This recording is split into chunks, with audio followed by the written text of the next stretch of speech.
Assalamualaikum warahmatullahi wabarakatuh. Yang terhormat Bapak Ibu dosen penguji ujian kinerja, perkenalkan nama saya Soleha dengan NIM 256101141221, mahasiswa PPG Guru Tertentu di LPTK Universitas PGRI Kanjuruhan Malang. Pada hari ini saya akan melaksanakan praktik pembelajaran dalam rangka penilaian uji kinerja di SMA Islam Terpadu Latahjan dengan materi berpancasila dalam kehidupan global. Demikian perkenalan saya, sekian dan terima kasih. Wassalamualaikum warahmatullahi wabarakatuh. Assalamualaikum. Waalaikumsalam. Gimana kabarnya hari ini? Alhamdulillah luar biasa, tetap semangat, terus belajar. Allahu Akbar. Alhamdulillah. Oke, untuk memulai pelajaran hari ini alangkah baiknya kita berdoa terlebih dahulu. Silakan dipimpin. Bismillahirrahmanirrahim.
hidrograsi, dan jembatan yang mempersatukan seluruh perbedaan tersebut. Oke, 3 kelompok. Ini kelompok 1, kelompok 2, dan ini kelompok 3.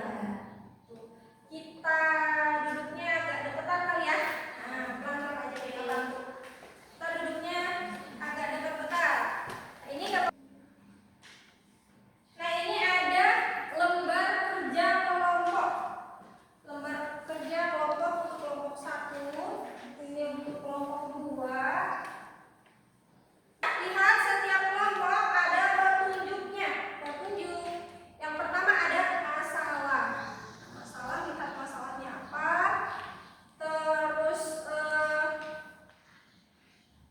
suruh apa ini nanti di sini mengidentifikasi. Ya. Sekarang silahkan dikerjakan bareng-bareng. Nanti kalau ada yang nggak paham, silahkan bertanya saja. Ya, nanti ibu akan keliling. Silahkan. Kelompok 1 materinya tentang analisis kekuatan dan peluang bangsa.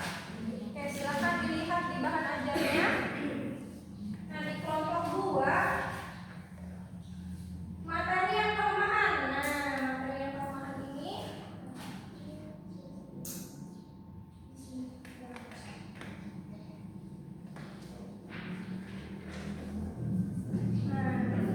Pancasila sebagai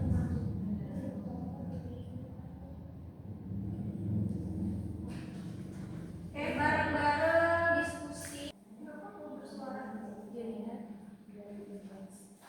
Apa bersuara dari tempat ini apa? Yang ini ya, kita ice breaking dulu ya. Boleh berdiri semuanya, berdiri dulu.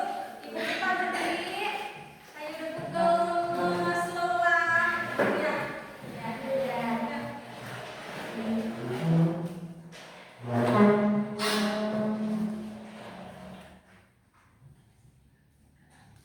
Nah, kita akan ice breaking simbol Pancasila. Hafal simbol Pancasila? Kita tepuk simbol Pancasila. Oke. Ibu yang ngasih aba-abanya ya. Oke. Tepuk simbol Pancasila. 1. Bintang. 2. Rantai. 3. Pohon beringin. 4. Pala banteng. 5. Tanding keras. Bisa? Bisa. Ya. Oke, setelah selesai, kasih tahu ya kalau sudah selesai. Nanti kita akan diskusikan, kita akan presentasi setiap kelompok. Nanti bergantian, kelompok 1, 2, dan 3. Lanjutkan lagi, silakan. Oke, bisa. Kalau ada yang ingin ditanyakan, tanyakan saja. Kalau ada apa-apa, tanyakan.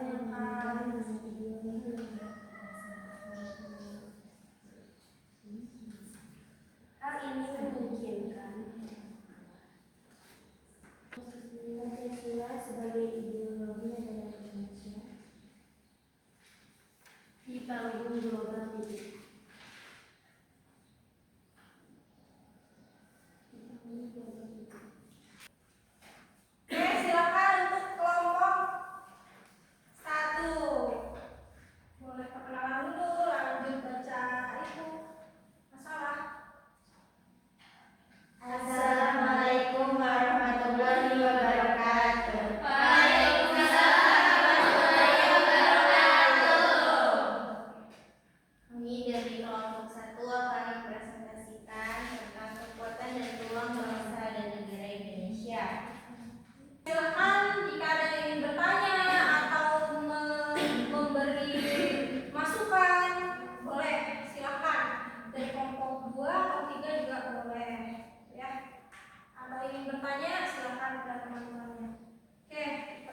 jadi nggak lupa lagi. Oke, langsung dijawab aja.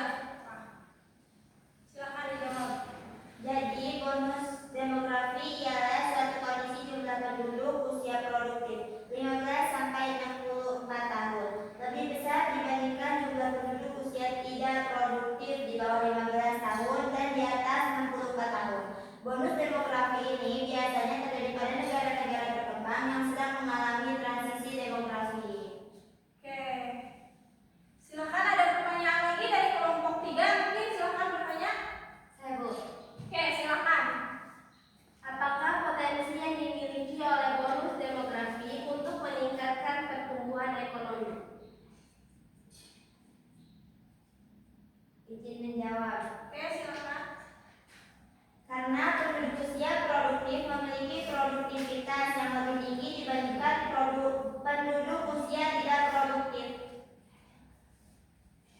Gimana jawabannya? Cukup? Oke. Ada yang ingin bertanya lagi dari kelompok 2, silakan. Saya. Oke, ingin bertanya.